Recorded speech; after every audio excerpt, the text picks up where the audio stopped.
A goal, Chris Billy, Huddersfield Town. The most famous goal of Chris Billy's life. Is this the moment for Lee Fowler? It is. Take your place in Division 2, Huddersfield Town. Ruby and Steve Simonson's boots now. He's missed. Steve Simonson clears the frame of the goal and collapses in a heap of tears. Huddersfield Town are promoted. Mustafa Schindler has a chance to write his name in Huddersfield Town legend. And he takes that chance!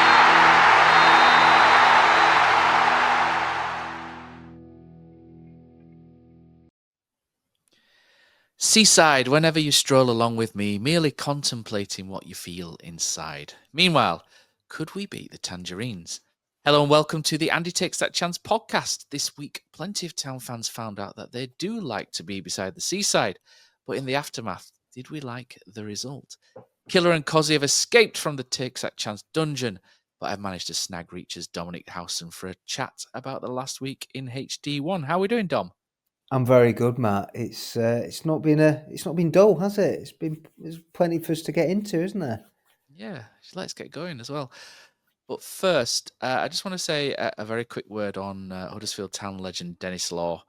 As Town fans, we were all saddened to hear that Dennis Law had passed away at the age of 84 on the 17th of January. And as a kid, I always found the story about him captivating, about how this skinny, malnourished son of a fisherman came down from Aberdeen with these huge glasses to try and correct a squint. And at Huddersfield, he was kind of fed up, and he had the operation to cure that squint as well. And under Bill Shankly, became one of the most sought after players in world football. And after 91 appearances for Huddersfield, 19 goals, he left in 1960 to forge what was a magnificent career, winning multiple cups, leagues, and accolades, including being the only Scot to ever win what's now called the Ballon d'Or. But that career for me was always born and nurtured in our town. So Dennis Law, a Huddersfield Town and football legend. Okay, Dom. Moving on to Saturday, Blackpool 2, Huddersfield Town 2. Town have developed this frustrating habit this season of starting quite slowly in some recent games and getting caught out and giving themselves too much to do. We think of Northampton at home, Blackpool at home, Crawley away, Lincoln at home, Burton at home, and now add Blackpool away to that list as well. A very pedestrian, error-strewn start where we've given ourselves quite a lot to do, and thankfully now we've got the tools to get back into these games, as evidence against Lincoln as well. But let's chat about this first half, and Town probably conceded from the only period in the first half where they were slightly in the ascendancy, and Tom Lees' glorious Cruyff turn should have been met by Matty Pearson at the far post. If ever a turn and cross deserves something, that was that. It was shades of Boom Boom McCoon back in 2011 when he did something similar back in League One. And Matty Pearson, unfortunately, couldn't quite turn it in. But there's talk of the system as well, Dom, and it's something... we play something of a hybrid system, don't we? It's like 3-5-2 at points, it's 4-4-2 at points, it's 4-3-3 at points. And when you get that switch from a back four to a back three and whatnot, one of the defenders is out of position on a quick turnover always. And that's exactly what happened in the first goal. Brodie Spencer's the one who makes the 3 or 4 or a 4 or 3, whichever the way you want to do it. And he's in position as according to tactic, the tactical situation. So it's not a dig at Brodie. It's just the system that's been caught out really. And Blackpool play it quickly to their credit down our left hand side. And Spencer we can make a challenge, but if he does, he's the wrong side. He's probably going to foul and get booked, or even worse if it carries on, give a penalty away. And then Tom Lees probably backs off a little bit too much, and then Jacob Chapman's quite easily beaten on the near post as well. And it's such a frustratingly crap goal, to be blunt, to give away, isn't it, Dom? It's just not very good, really, is it? You pretty much covered it there in everything you've said, haven't you? That I don't think anybody that you mentioned covered themselves in glory, from Spencer to Lees to the goalkeeper. And so, yeah, defensively, it was uncharacteristic, wasn't it, from Town? You know, when you think of how well they performed and the clean sheet that they got at Wickham, and that was crucial. You know, you're thinking for lunchtime kickoff, and we've seen it. Yes, the mentality of the team has improved an awful lot under Michael Duff, but for Town, you always fancy them to get a positive result if they score first, and so they put themselves on the back foot. And when you go behind away from home against a team who've been really struggling for results at home, you're just making life way more difficult, for yourselves, aren't you? You know, when you put yourself in that position where defensively, I just think they could have done better all round for that goal, without a shadow of a doubt. Yeah, we'll move on from there because we're having a good season. We don't want to sit there and hang people out to dry too much, do we? Because there's another goal to talk about, and we can do it there as well. But after this, we had a repeat of the first match back in September. So when people might remember back in September when Blackpool came to our place and absolutely played us off the park for a large part of that first half. They were excellent, and they absolutely battered us down our right hand side that night. And they did it again, and it was almost like Town hadn't quite worked out how to cover that. And it was Hamilton's pace, wasn't it, causing us all sorts of problems down that flank. And again, it's more system is this than individuals, I think, in many ways. And I think we have to mention Duff's sort of obsession with altering this midfield three as well. So he's picked Hodge and Kane in there, which is probably a little light, you would say, for an away game at times. They're both very gifted on the ball, very nice footballers, but not the most physically dominant, you would say. And what Duff's done is he's gone back to that midfield shape of earlier in the season where you've got one sitting and then two central midfielders attacking and pushing right up, and that kind of leaves the midfield a little barren at points, and it's a lot on one shoulders. Jonathan Hogg really struggled with that earlier on in the season, and then it was remedied by bringing in Kasumu alongside Kane, just playing like more of a double pivot. But he's gone back to that system, and it's really not worked in that first half again. And every time he goes back to it, it doesn't work. And you kind of sat there scratching your head, going, "Why does he keep going back to this?" And I know it worked really well at Peterborough, and it allows you to, if you're coming up against someone who plays out from the back, it allows that high press to be a lot more effective as well and cut the channels out. It's very effective in that, but the balance in the midfield was a little bit all over at this point. And I think what happens here is because Town are imbalanced in midfield, Dom, Ben Wiles is your sort of right side, but he's floating around trying to get into different areas. And that's left Ollie Turton incredibly exposed at right back, because when you look at the chance that gets headed off the line, and it's a brilliant header off the line by Spencer, isn't it? I mean, a goalkeeper shouldn't really be getting chipped on his line for my money when he stood on the line. But it comes from Turton in position on his man, and then the fullback comes down and overlaps down the outside, and there's nobody tracking him. And that's at that point where you're thinking, right, again, this is system related because there's no right winger and there's no sort of right side of midfield or anything sort of tracking back. And at this point, Town have the architects of their own demise in a way, and that gets headed off the line, and credit to Brodie Spencer for that. But it's only a couple of minutes later where something very similar happens again, and Ben Wiles tries to play a ball to Ollie Turton, who's not really in the right position to receive it, or the ball's not good, and it breaks down. Turton's out of position, and again, they're down that same channel again. And the kind of cross shot is not really dealt with by Chapman. I thought it was a little poorer than some did. I just thought in that situation, you need soft hands, and he's kind of a bit heavy with it. And it's pushed it right back into the danger zone, similar to Mansfield away, and they've scored again through Morgan. And they were just sort of two poor goals to concede, and just a bit frustrating at this point. And you could see that individually they're not playing well, but it's sort of the system or there's somebody not quite doing a role that they should be, Dom, here, because they were getting in easily, weren't they, down that flank, and the odd time down the other side as well, where Karoma is not tracking back on the other side. But you kind of question whether it's by design or whether it's just through players not following instructions, and we're obviously not privy to that, are we, specifically? I was surprised on the day with how open Town were. And for me, it was too much of to take a Paul Mersonism. It was you have an attack, we have an attack, and it felt like that. And I don't know as if that played to Town's strengths. And when you look at the makeup of the back three, or sometimes when it turns into a five in Town's 5-3-2, then you've got Josh Karoma, who is playing as a left wing back, but he's not a wing back.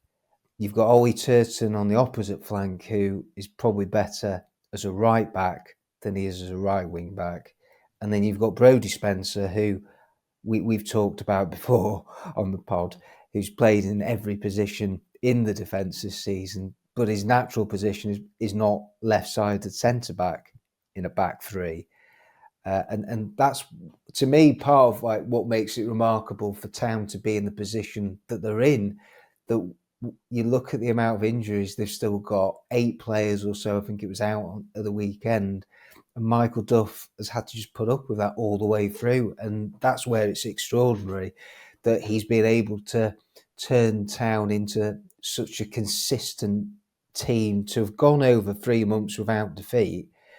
I hope that it doesn't turn into sort of the Lee Clark season of where Town are sort of ruining how many draws that they ended up with and finishing the playoffs. But yeah, I just think the first half performance, that there were too many players that were below par, weren't there, Matt? I think that's you can't carry passengers. And Town, I think, just as a collective, they had an off day in that first half. But fortunately, Duff was able to turn things around, and we'll get to that, at half time with the tactical tweaks and the changes that he made. I mean, Ben Wells has that chance, doesn't he, to maybe pull to equalise. I think it is at one point where he gets it. It's not quite off the line, is it? It's more cleared from the 6-yard box by the big Blackpool defender Casey, and that was quite a nice little move. And that was the first little flash that we saw of Joe Taylor, where his speed up there made or helped to make that chance with Dion Charles. And Town, very similar to the home game against Lincoln, came out after half time a completely different beast. And everything they did badly in the first half, they did really well at the start of the second. So you've got to give them a lot of credit. We've sort of not hammered them there, but we've said it wasn't great. And I mean, you're losing 2-0 to a team that haven't won at home since September. It's not great, is it? But the response was good. And this is what we keep saying on the podcast as well. This kind of response we've not been getting for the last few years. So we've seen we've seen the Town fans now are starting to travel in numbers because they've got greater belief in the squad and the people that are running things. And as soon as Joe Taylor got that goal, you kind of knew that we would get back into it. And we'll talk about that as well, because Joe Taylor, it's made really, Anthony Evans just kind of puts a high ball in the box. It's not a good ball, really. It's just a ball that's going into the box. And he was lively, was Evans. I thought he was a really good substitution, and he played really well. But Joe Taylor's first touch to set himself up for the shot is phenomenally good. And that's not a League One first touch. That's Premier League touch, isn't it? I'm not saying he's a Premier League player, but that touch is phenomenally good. And it's the how to explain this? It's how he knows where he is on the pitch. As soon as he's taken that touch, he still knows exactly where the goal is, exactly where he is.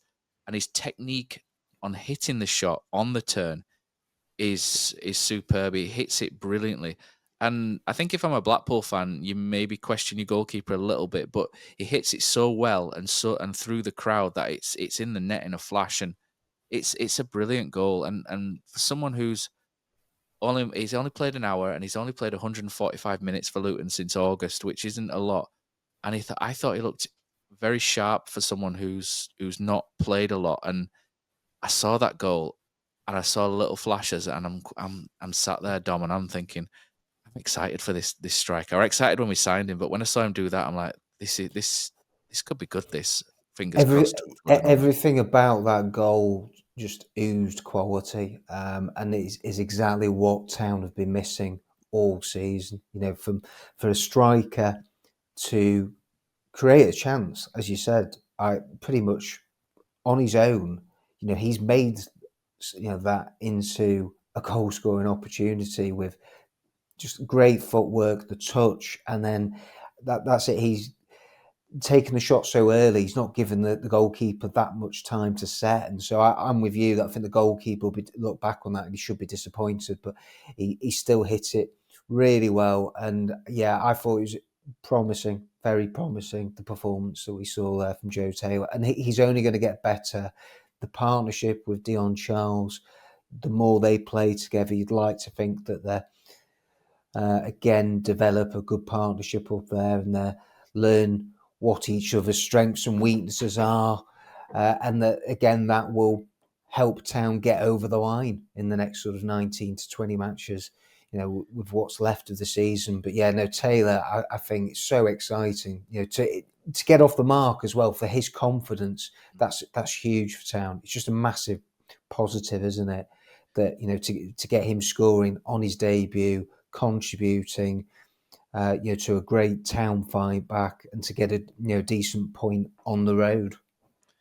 Yeah, it took him 6 games to score for Lincoln last season when he came straight from them, and he'd come off the back of a half a season at Colchester as well, so he was match fit when he arrived at Lincoln. So to get himself off the mark immediately is fantastic, and he's a confident young man, isn't he? And you have to be confident to wear those earrings, don't you, Dom? That you've seen him walking around in. They're absolute shockers. I'm sure they're much cooler for younger people than us, but you look at them and you're like, you've got to have some confidence to pull those off, haven't you?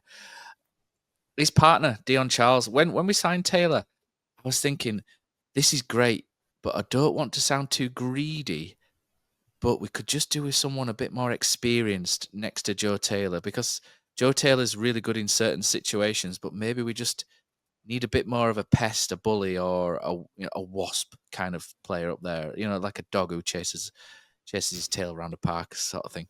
And we brought in Dion Charles, and Dion Charles is, by all accounts, fallen out of favour, I should say, not fallen out of favour a little bit with Ian Evatt at Bolton, but Town have got themselves in, and what they've got is they've got themselves a real road-tested League One striker here. They've got someone who scored 72 goals in 203 games in spells at Bolton and Accrington.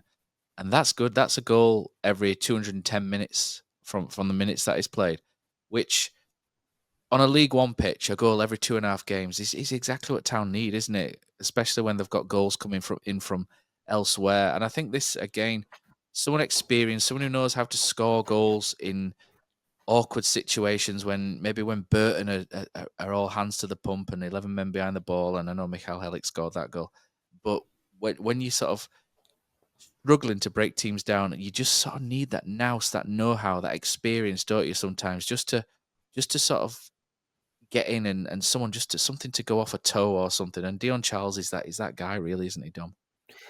Yeah, completely agree. And I think no one can accuse Kevin Nagel of not putting his hands in his pockets, and really he's really come up trumps, and so have the recruitment team, to get 2 strikers at the opposite ends of the spectrum when it comes to their age.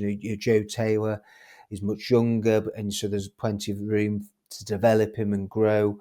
And then you've got Dion Charles, who, like you say, he's got a proven track record in League One. Last 2 years, his goal scoring record is right up there.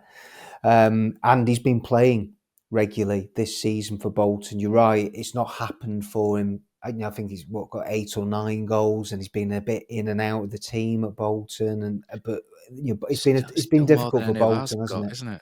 It is, isn't it? Yeah. And it's been a tough year for Bolton. Generally, I think everyone expected them to have performed better than what they have done. And so maybe it's been sort of circumstances as well that have counted against him. But we know all about, and you've talked about it plenty on the pod, Matt, the XG Town have got when it comes to creating chances, it's the best in the division. And, Michael Duff has referenced that. So in signing 2 strikers who have got a track record in scoring goals in League One, that's critical. And we're coming into the crunch period now of the season. And this is it. Town have now got forwards that you would expect, if they keep providing that supply line there, they're going to put the ball in the back of the net a lot more than what Town were doing in the first half of this season. I think what's interesting as well is when you look at, I'm just on FOTMob at the minute. We've been doing the driving every week, Dom, for me and Killer have been doing it since the start of the season, and we've been referencing a website called FOTMob, which does a lot of stat stuff. And then last week I got a message. We got in our WhatsApp group, Cozzy in there going, and he listens to every show, and I use the data from FOTMob in the driving every week without fail, and I use it on the review show that we're doing now. And Cozzy last week, and this shows how he doesn't listen when he's watching, when he's sat there in his room watching La Liga with his Egyptian hieroglyphics behind him on his wall, and he messaged last week in the WhatsApp, I've just found this amazing app called FOTMob. And I'm just like, Cozzy, we've been talking about this for 6 months, and it's just like, all right, he's a funny guy, man. He's a funny guy. You gotta love him. Yeah. Town's what's interesting, and you can get this, and the reason why I've referenced that FOTMob is you can get this data on there, and one of the things that the metrics that they measure is big chances created, and Huddersfield Town have created 69 big chances. A lot of these have fallen to Tom Lees, believe it or not, but we've created 69 big chances, which is 6 more than the second place team, which is Stockport. And even Birmingham are in 5th with 59, 10 less, and they're sort of expected to walk the league. Wickham are 3rd. Wickham are doing quite well with a lot of goals. But so Town have missed more big chances than anyone in the division by quite a. So if I go to big chances missed, Huddersfield Town have missed 50. And then the next worst is Barnsley with 42, Stockport 37, Bolton 36, Dion Charles. And then Birmingham are down in 7th. But then this is where you sort of look at Wickham are in 11th and Wrexham are in 17th. And that's how they're up there, because they aren't missing the opportunities, Wickham and Wrexham. They're not missing these opportunities, whereas we are. And we've gone out and we've got, like I say, the road-tested striker in Dion Charles, who does miss chances, but he gets in position to get plenty of them. And Joe Taylor, who scored with his only shot on Saturday. So he's got a 100% success record already as Joe Taylor, which is good after one game. But that's what you're looking at. And I think that's what everybody's looking at and thinking, do you know what? If we can just get someone who puts the ball in the net, then fantastic, happy days. And we've got 2 players who run channels as well. So Taylor's quick. He can run the channels. Dion Charles is a pest. He presses from the front really well. And they kind of suit Michael Duff as well. I know you can kind of look at it and go, okay, we've now got the 4 strikers, and it was good to see the lesser spotted Reece Healy as well coming onto the pitch for a good 12 minutes, and because he's a good player. If we can get more minutes out of him from now to the end of the season, then he's going to score goals as well. I think when you look at them all, you look at Healy, you look at Marshall, who came on, Taylor, and Charles. None of them are big, and none of them are particularly good in the air. They're all a very similar profile, and whether that might be an issue at some point, I'm not sure. But I think some people are looking at it and going, do you know, it's great, but I wish we had that Michael Smith, like you've mentioned before, do you know, where you can go over the top of teams rather than behind them. And maybe that might be something we lack. But we've got Matty Pearson from set pieces, Tom Lees, etc., from set pieces who can perform that anyway. But I look at those 4 strikers, Dom, and it excites me because, like I said, they all do a similar job. They're all pests. Do you know what I mean? They're all hardworking. They're all a pain in the ass for the opposition. They all know where the back of the net is, some more than others, but there's talent there. And honestly, you put those 4 strikers against anyone else in the league, and I know Birmingham have spent 15 million on Jay Stansfield, and they've got Alfie May as well. They're obviously excellent players, but against anyone else, Town have all of a sudden got 4 strikers there, and I don't think Bojan's been as bad as some people have made out either. Freddie probably has.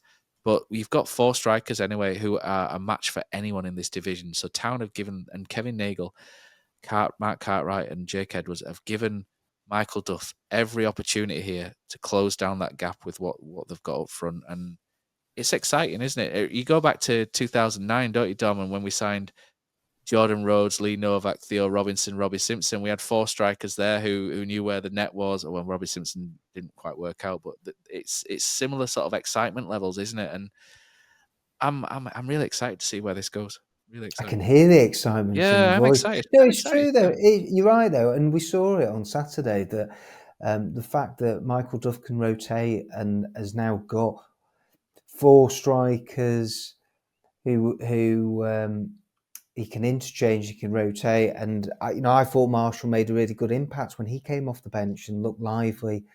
The weekend, and that bodes well. It's another sort of kick up the backside for him that that Charles and Taylor have come in, so he's got to fight to win that shirt back, and the same for Healy. And for Town, it's a case of can they keep Healy fit? We know there's a good striker in there, but the trouble is that we haven't seen it anywhere near enough, as there's just constantly being those niggles.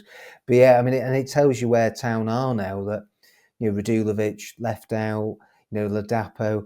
I don't expect we're going to see Ladapo again this season unless there's an injury crisis. But Radulovic, I still wonder if he could have a part to play as maybe the only one who brings that bit of height and a little bit maybe more physicality than the other 4 I've mentioned. Well, no, but you know what I mean, though, in terms of he's got the height and he's good with his head. The height. No, but I'm just looking at for if you can't really go long with the 4 strikers in March. They're all quite short, and so that's why Town have to, with their style, be pretty precise and get it on the floor. Whereas I think maybe there's you look at Radulovic and think, oh, maybe if you go long, that he might be able to win a flick on. The reality is he probably won't. But I don't know. I wonder. Isn't it? 6'3". Yeah, 6'3". exactly. So, yeah, but, he adds a different aesthetic, if anything. Exactly. Yeah, and then on top of that, you give it another 6 weeks to 8 weeks, the left wing back picture changes completely. So Ruskin will be available after Bolton. Then Mikel Miller, you hope, will be back for March. So then you've got the lovely little conundrum of what do you do with Josh Koroma? Do you shove Josh Koroma up front again? Where, we at the start of the season, we were all pretty pleased with the output and the signs that Koroma was showing in attack. So, yeah, Town have got some really good players to come back who are not a million miles away. Kasuma is now only a couple of weeks. Longvik, you hope maybe a month tops. And so they're going to have as good a strength as depth in a squad in the league. I really look at Town when everyone is available. There is only Birmingham that you seriously would look at and think, their squad could maybe match Town's. 100%. If everyone's fit and firing and on form, you look at, just off the top of my head, Nichols, Balker, Liesel Pearson, and then Longvite, and then you got Sorensen, who's going to come back hopefully against Bolton, Miller or Ruskin on the other side, whoever's better. You've got Kane, Evans, Hodge, Hogg, Kasumu in midfield. They're good options. Wiles as well further ahead, and then you've got those strikers, and it's a good squad for League One. It's a good squad. It was a good squad to start with, but it's now making more sense. It's just keeping them fit, isn't it? And sort of focused. If we can do that, I honestly think we can take second. It's just these little lapses at the start of games, these little mental lapses, at the start of the games I mentioned at the start, need to stop. But I'm a big believer in Michael Duff. I have been since the very start, and I think he will fix things. And I do see, like you've mentioned it as well, Dom, I do see us going on this. We're already on a 16-match unbeaten run, but I see those draws becoming wins at some point, and I think we'll go on a winning run at some point. And I think that's when we'll really see Town kick into gear, because I think you could argue that Town haven't really played well for a spell this season. Not brilliantly. There's the Cambridge game away was good. They've played well in little fits and starts and maybe 20 minutes here, 20 minutes there, and that's all they've needed to do.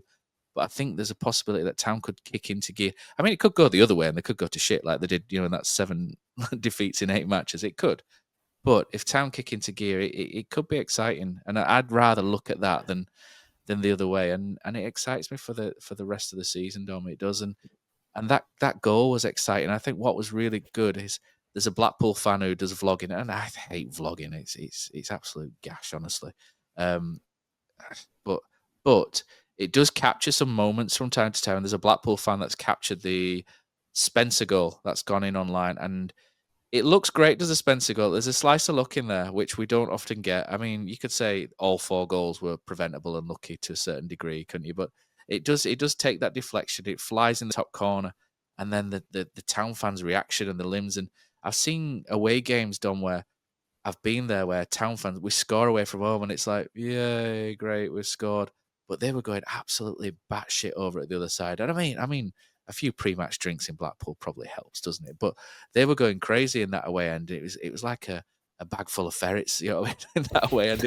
They were going insane, honestly. And that's what you want, isn't it? You want that passion back for supporting Huddersfield Town. You want to go away and you want to lose yourself a little bit at times and in in moments with goals and stuff and celebrate and have fun.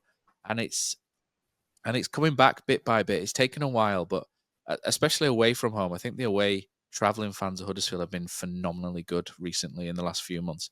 And it's just great to see them enjoying themselves and being rewarded for I was going to swear, but I'll say the drudgery because I think that fits better of the last few years. And it's been fun.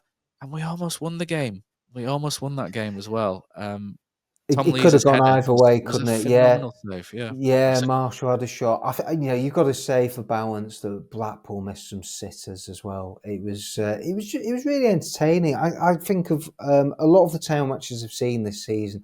I think I've accused them of being maybe a bit functional as a team and maybe not always pleasing on the eye. But certainly Saturday, yeah, I thought there were 2 teams that were going all out for the win. And you know, it's credit to them both, really, when you think the lunchtime kickoffs, you know, you can sometimes get really bore encounters, but that wasn't the case on Saturday. And I think in the end, I mean, you have to say Town rode the luck at times. It could be the most important point Town pick up, though, come the end of the season. You know, at half time, everyone's thinking, this is done, 2-0, Town aren't going to come back. So to show the spirit and that togetherness that Michael Duff has instilled in this group to come back and get a result. And you do have to remember that, like Blackpool, they've not been good at home, but they've only lost twice at home this season. So not many teams have gone there and won. And I do think they're in a bit of a false position, as I do think they are one of the best teams that we've seen this season. So for them to be 14th, it's a big surprise, and I expect them to climb. Over the next few weeks under Bruce, you know, if they have a good end to the window. But they've probably left themselves with too much to do for the top 6. But yeah, no, I think in the overall grand scheme of things for Town, it was a hard-fought point. It does put a bit of pressure now on the next 2 home games. I think Town need a really good points haul, just to make sure that gap doesn't get any bigger. Very frustrating that it just seems every week that Wickham and Wrexham, one of them, are scoring late goals that are pretty decisive. So it was frustrating that, hours after Town have got a decent draw on the road, that Wickham then pop up with a late winner at Mansfield, didn't they? So, yeah, I just think there's going to be more twists and turns, but all Town can do is just keep applying the pressure to those 2 clubs and hopefully they're crack. Yeah, I mean, we talk about, just roll it back slightly, and Town rode their luck defensively. Town were quite poor, I thought, individually, defensively at times. Apart from Brodie Spencer, I thought Brodie Spencer was excellent in that second half. I thought he had a really good second half, not just a goal. There was the block, wasn't there, on the line as well, and a few other his other block on the line. I thought Anthony Evans was really good when he came on. I thought his energy was really good. He brought to it. And along with Jonathan Hogg as well, who really sort of understood the briefing, they both turned that midfield round in the second half. I think there were a couple of occasions where Hoggy's lack of legs, when Blackpool broke away, was still evident, but I thought he used his used what he had really well on the pitch, and I thought he was one of the better players in that second half as well.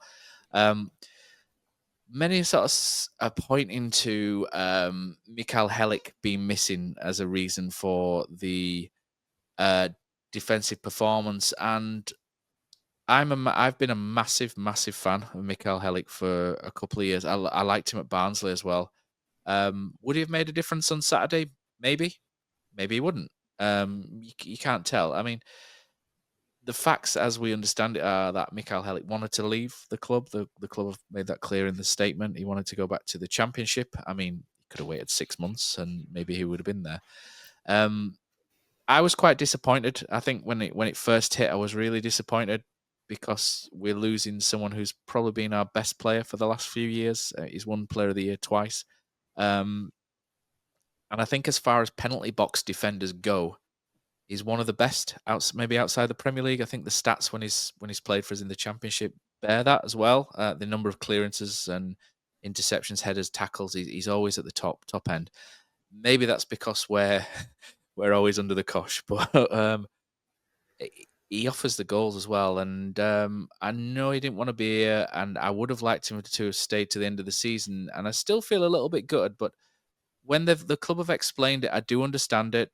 And Michael Duff's always mentioned how he wants the back three to play high. So that's so he's really excited about Radinho Balca, and I can see why he's excited about Radinho Balca, because he offers something that the others, Lonwijk does a little bit, but a little bit more experience than Lonwijk. He's quick and he can pass the ball. And there were a couple of little things that he came on against Blackpool and did, which were something that no other centre back we've got can do as well. Little turns and play the ball out wide. So I understand that that's not Helik's strength, and maybe Town would have moved away from Helik eventually anyway, maybe come the summer. So I understand the reasoning. I think it's a risk either way, isn't it? It's a risk letting him go because you're letting your best defender go, but it's a risk keeping an unhappy player as well, isn't it? So it kind of works both ways. So you've just got to trust the club in situations like this. Do we need a replacement? Probably not, to be honest, Dom.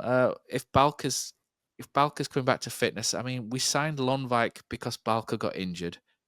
Balca's back. If Balca and Lonwijk are anywhere near being able to complete most games, you've got two centre backs there who are quite similar in their sort of lackadaisical approach at times, but they're very good on the ball, and you just need a Pearson or a Lees in the middle of them just to be that sort of binding that keeps them together and keeps things tight.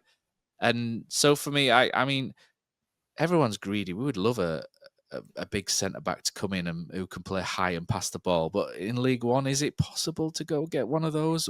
I mean, Oxford would have probably gone and got them if they were that good, wouldn't they? But so I don't think we'll see a replacement. I don't think Town fans should lose it if we don't get a replacement either. I think there's Pearson and Lees there, and with Balca returning and Lonwijk, and Spencer as well can play in there. So there's enough there for Town that this should be solid enough. And we cast our minds back, don't we, Dom, to the Wycombe game, the best defensive performance this season, and it didn't have Michal Helik in it. It had Pearson and Lees. So I think there's enough there, isn't there, for a League One team to see it out, wouldn't you say? I would say so. And Town are well stocked at centre back. They are, and I have a sneaky feeling that Lonwijk will be back maybe earlier than anticipated. I think a lot of the time, Michael Duff, when he gives injury updates, I think he always gives the worst case scenario. And what we've actually seen a couple of times this year is that players have come back a week or two earlier than when he's said, and I don't think that's him misleading us, but he'll get told by his medical team this is the time frame, and so he'll tell the press, the fans, that it will probably be at the end of that. So yeah, when Lonwijk returns, you've then got him, Balca, and I think there's 5-6 players. Again, if you had to as an emergency. You've got Josh Ruffles is still there, Ollie Turton's still there, but I hopefully it wouldn't come to that. But Ollie Turton, I think, could do a job for a game or two at right centre back in a back three if Sorensen's fit. So no, I understood the club's reasoning for selling Helik, and I know it divided opinion. But I said it on Radio Leeds the other day that your Town can't buy and buy and buy. There has to be player trading, so sometimes there has to be some exits. And I think the reality is that Helik would have been one of the higher earners, in the squad. Even after he's taken a relegation sort of pay cut from last year, and he's 29. And so he's made it clear he doesn't want to stay. He's not got any intention of signing a new contract. If he had any intention of signing a new contract, he would have done it by now. So I think it made sense for me for Town to say, thank you for your service. You've been a good player for us. It's a pity. Of course, Town, I think, would have preferred him to stay until the end of the season. What he brings to the team, his leadership, his experience, his goals. And hopefully we won't see a drop off. I think my slight worry is that there'll be a few more goals conceded from set pieces now that they haven't got the presence of Helik. As like you said before, it's what he brings in both boxes. But I think he's a perfect player in a Michael Duff back three? Probably not, as he's not great on the ball, and you can't play, as you mentioned, you can't play a high line with Michal Helik, Matty Pearson and Tom Lees. That's just a recipe for disaster. And there had to be some churn in that defence. Tom Lees is 34, Matty Pearson is in his 30s. So Town, eventually you have to move away from that ageing back three, that centre half area, and get some younger, fresh blood in. And it's going to be a position Town will have to strengthen in the summer, obviously, as long Vic's not their player. So I would imagine that's what's going to happen. It's interesting, isn't it? We had the midfield rebuild, didn't we? The summer just gone, and the midfield's been rebuilt pretty well. We like the midfield, don't we? And it's probably going to, and the January's had the strikers rebuild. And I think the summer's going to be the defensive rebuild because Matty Pearson and Tom Lees are out of contract as well, and no signs of them being offered anything else. I don't think they've got an option. I think this is the end for both. I mean, they might get offered something towards the end, but we'll see. I mean, Tom Lees at 34, he'd probably get a 2-year deal elsewhere, maybe. Probably not at Town, but he's such a good servant. It'll depend on what division they're in. No, it's true though. I think for Town, you can't make any of those decisions now until you know what division you're going to be in. And so, Town have got a few players whose deals are up in the summer. I think Ollie Turton might be another one. Yeah, he is, yeah. And then Ruffles. Yeah. So, and again, these are players in their late 20s, in their 30s. Yeah, no. So I think you're totally right. We are going to see next summer. The defence is the one that is going to get the biggest surgery at Town. And definitely, I think it's well and truly on the cards. Yeah, it's Tom Lees is. I just wanted to, because I know you cover Sheffield Wednesday, don't you, for Reach, and you've seen a lot of Tom Lees over the years, haven't you? And he's just such a reliable player. I know he quietly goes about his business, but his positioning is flawless 99 times out of 100, isn't it? He's not quick.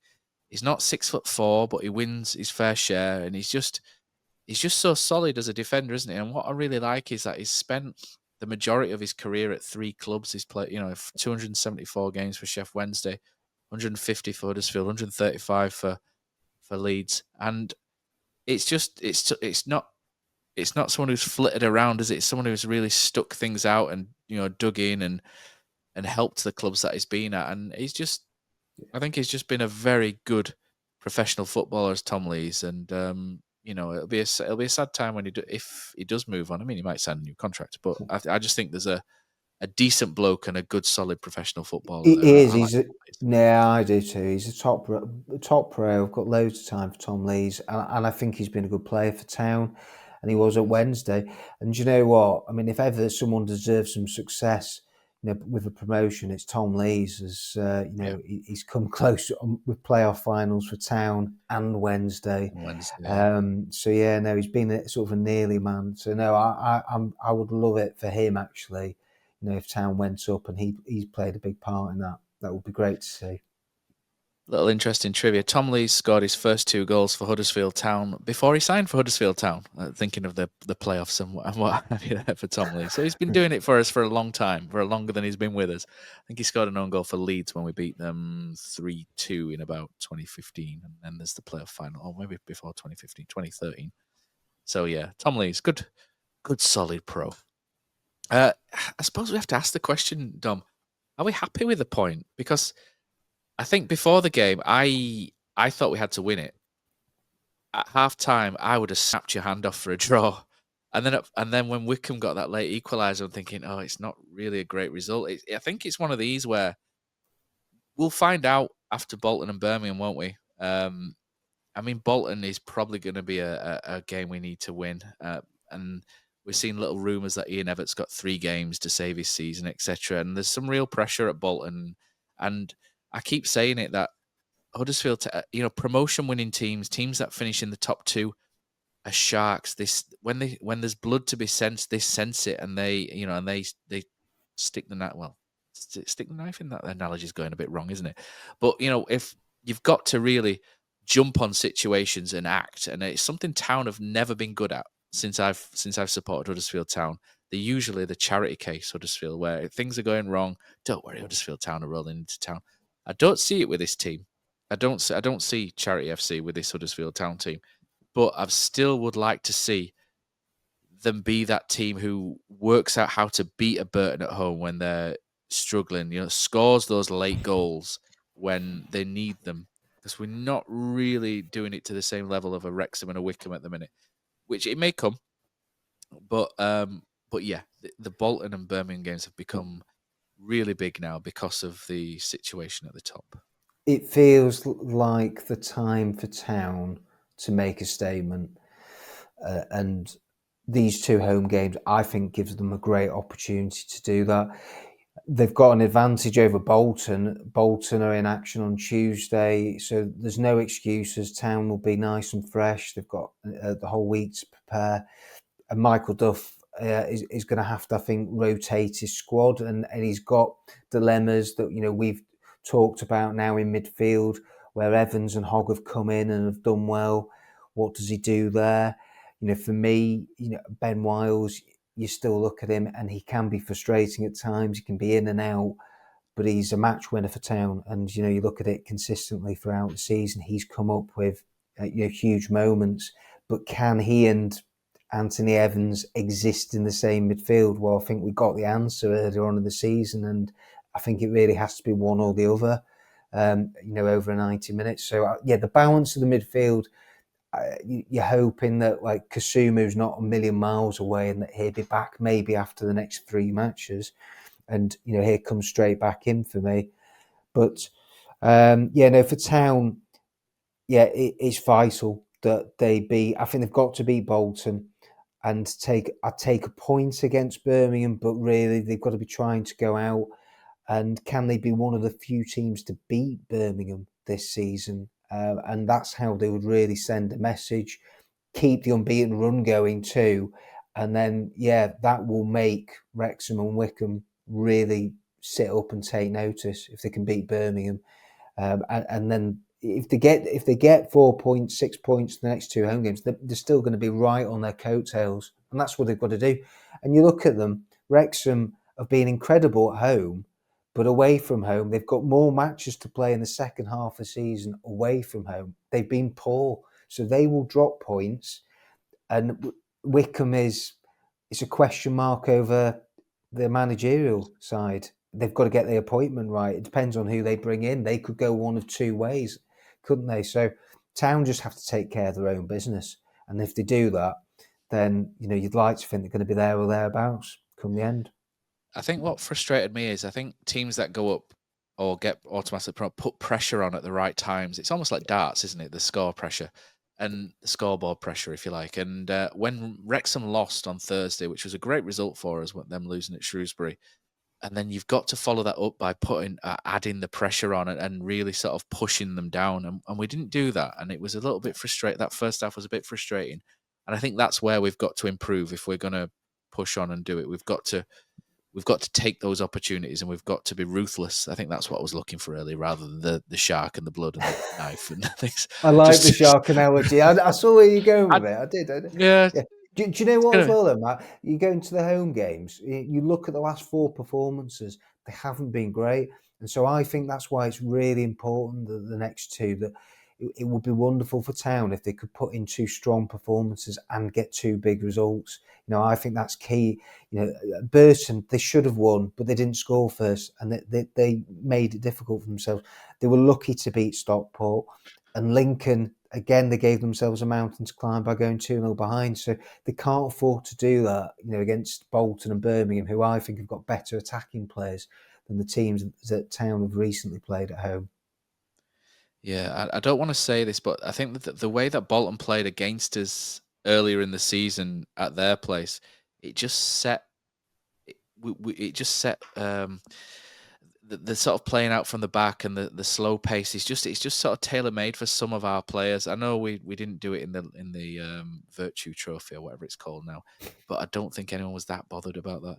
But if the sort of patterns follow the home game, Town have got the weapons to really hurt Bolton, and I know that Michael Duff seems to have this thing over Ian Evatt as well from the playoffs with Barnsley as well. So you kind of hope that all comes into play. I mean, football doesn't always work like that, does it? But I hope that all comes into play and Town sort of come through and win. And if they can really set themselves up for a go at Birmingham, and I think people will be happy if Town, because the first time we played Birmingham, we rolled over, didn't we? We defended and we rolled over. It was really disappointing. I think one of the more disappointing games under Michael Duff due to the attitude of the team. But I think if we can reverse that and have a go at Birmingham, even if we don't win the game, I think people will be happy and they'll be buoyed by that. If we make Birmingham at least look like they're on our level, at least, I think people will kind of appreciate that. As long as we don't lose 3-0, I think people will kind of understand that and be happy with that. And it's a platform then to push on from, and that's what we're looking for. We need to add that pressure, and it's all about winning games at this stage. I think the last topic of conversation, Dom, is Mr. Nagel's done a diary again. A nice, cheery diary. We've got Carmichael Dave out in the woods, isn't he? Looking like he's some kind of trapper keeper or something out there, and or maybe he's hunting. So, and then you've got Kevin, his office on his iPad, seeming quite cheerful, and as he should be. I think Kevin Nagel, I think he comes under a lot of pressure from Town fans because he puts himself there on social media. So it gets a lot of people at him, spend your money, get your American money. And some people are rude to him, which isn't right. But he puts his money where his mouth is. He puts himself there to be shot at, but he puts his money where his mouth is. And he's done that with the 2 strikers. The Helik thing is a situation as much as anything. I don't think it's a cash-in. I think it's just a sensible situation rather than anything. But the fee that is bandied around for Taylor is I don't think it's correct, but it's high, and the amount for Charles is probably similar to Helik anyway. So I think you have to credit him. I know we brought in a lot of money for Radoni at the start of the season, but he's going to be losing a lot of money this season because the players unfortunately need to be paid to play. And our season tickets are cheap and our commercials aren't amazing, etc., etc. So he's going to be out of pocket quite a lot with everything that's gone on this year, but he's willing to do it. And I think it's immense credit to him that he's not been disheartened by the relegation, and instead he's doubled down, and he's doubled down in a sense that he's gone, right, this is a setback, but I'm going to make this a success. And I think he's doing everything he can to support Michael Duff, which is exactly what you want from an owner. And he's allowing people like Mark Cartwright and Jake Edwards to do their roles, and they're now performing, or what we as fans perceive to be performing at a much better level because things on the field are good.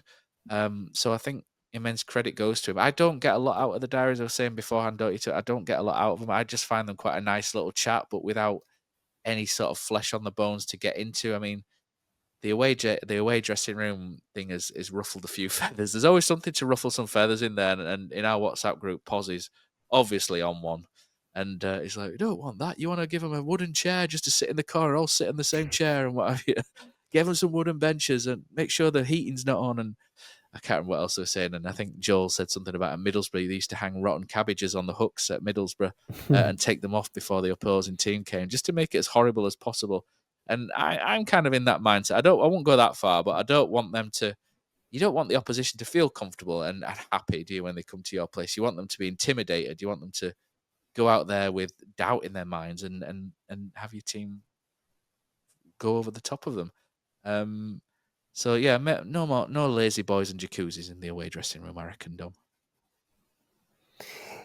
No.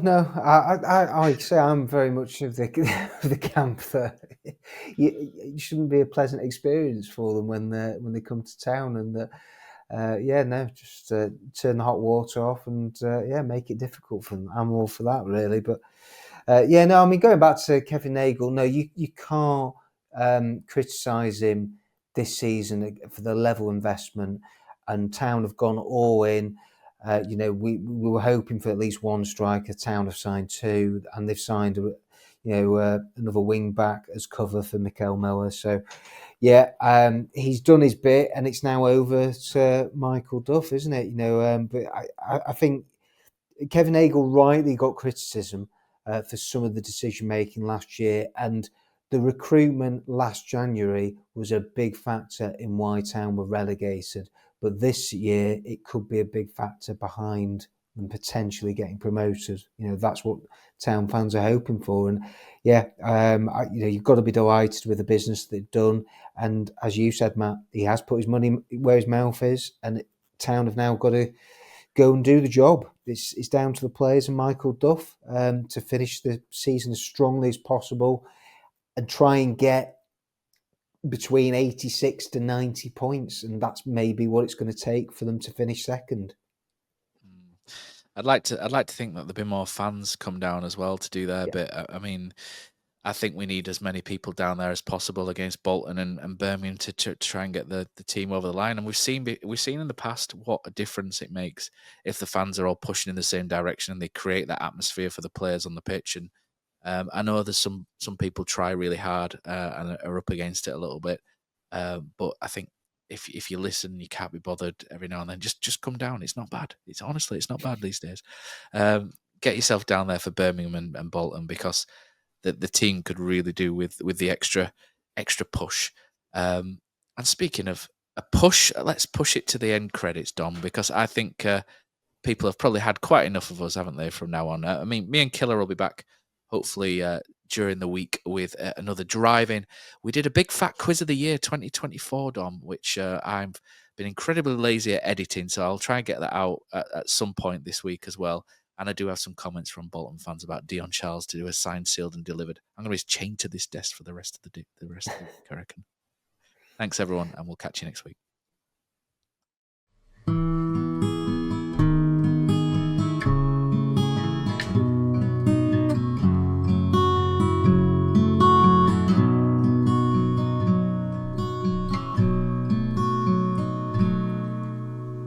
There's a team that is dear to its followers. The colours are bright blue and white. They're a team of renown, and they're the pride of the town, and the game of football is their delight. And all the while upon the field of play, thousands loudly cheer them on the way.